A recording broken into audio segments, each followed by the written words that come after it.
Hello po, ako po si Job, operator po ng sublimation dito sa Uyo. Ito po ang moto.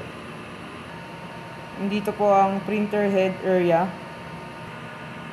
capping, head clean,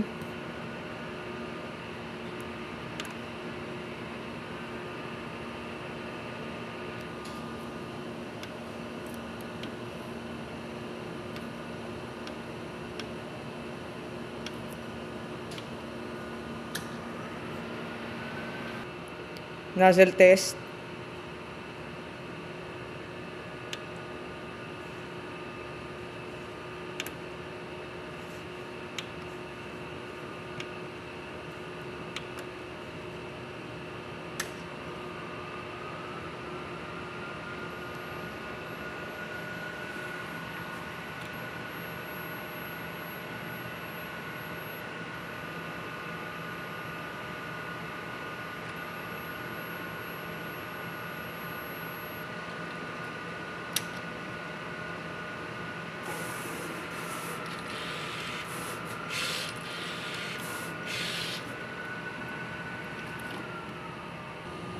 ink level po nasa tama lang.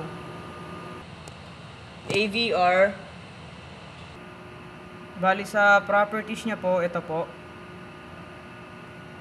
Tapos po sa output, bali this week po wala po siyang output dahil wala po tayong masyadong pending, kaya hindi na rin po nalalagyan ng output. Pero nami-maintenance naman po palagi. Bale, ito yung mga use ink ng moto.